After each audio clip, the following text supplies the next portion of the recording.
السلام عليكم ورحمة الله وبركاته. حبايبي أبطال تانية إعدادي، عاملين ايه؟ وحشتوني جدا جدا.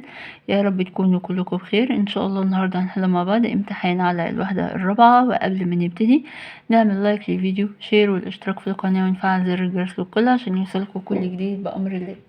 نسمي الله ونصلي على الرسول. اللهم صل وسلم وبارك على سيدنا محمد وعلى آله وصحبه أجمعين. السؤال رقم 1، اختر الإجابة الصحيحة من ما بين القوسين.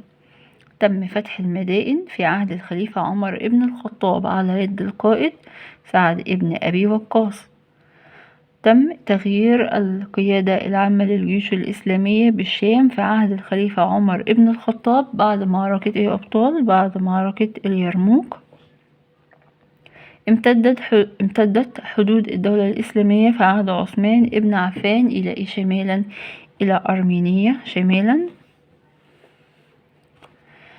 انتهى عصر الخلفاء الراشدين باستشهاد مين؟ الخليفة علي ابن أبي طالب.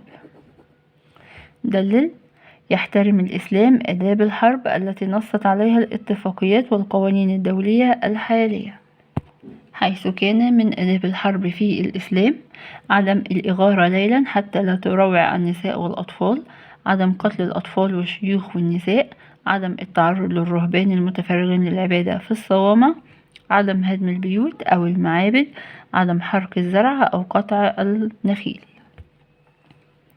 كان الخليفة علي بن أبي طالب قدوة في الزهد وعدم الحرص على الدنيا، حيث لم يأخذ من بيت المال إلا قدر حاجته. كان يترك مقر الخلافة ويذهب للأسواق لشراء حاجته بنفسه. من قائل العبارة الآتية؟ وما المناسبة التي قيلت فيها؟ لأعطين الراية غدا لرجل يحبه الله ورسوله صلى الله عليه وسلم. مين قائل العبارة؟ قائل العبارة هو الرسول صلى الله عليه وسلم. في أي مناسبة؟ المناسبة عندما أعلن الرسول صلى الله عليه وسلم لعلي بن أبي طالب حب الله ورسوله له يوم خيبر. يبقى عندما أعلن له الرسول صلى الله عليه وسلم حب الله ورسوله يوم خيبر، له دي المقصود بها مين؟ الخليفة علي بن أبي طالب. صحح الخطأ في كل عبارة من العبارات الآتية: بدخول عمرو بن العاص مدينة الإسكندرية زال حكم الفرس عن مصر. طبعا بدخول عمرو بن العاص مدينة الإسكندرية زال حكم مين؟ زال حكم الروم أو الرومان عن مصر. زال حكم الرومان أو الروم عن مصر. استخلف الرسول صلى الله عليه وسلم أبي بكر الصديق على أهل المدينة أثناء غزوة تبوك. استخلف الرسول صلى الله عليه وسلم مين؟ علي ابن أبي طالب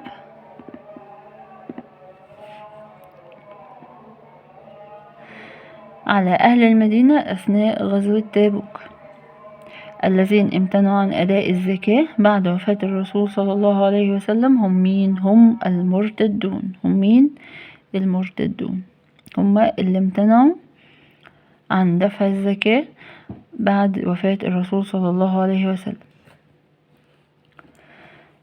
حدد موقفا يدل على شجاعة عمر بن الخطاب أثناء الهجرة إلى يثرب، حيث أعلن أمام قريش أنه مهاجر إلى يثرب فلم يستطع أحد منعه. رتب الأحداث التاريخية الآتية من القديم إلى الحديث: فتح بيت المقدس، فتح بلاد النوبة، استشهاد الخليفة عثمان بن عفان، فتح مصر. أقدم حدث موجود يا أبطال هو إيه؟ فتح بيت المقدس. رقم 2 فتح مصر. أما رقم 3 هيبقى إيه؟ فتح بلاد النوبة.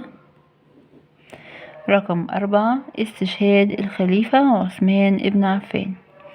يبقى فتح بيت المقدس، فتح مصر، فتح بلاد النوبة، استشهاد الخليفة عثمان بن عفان.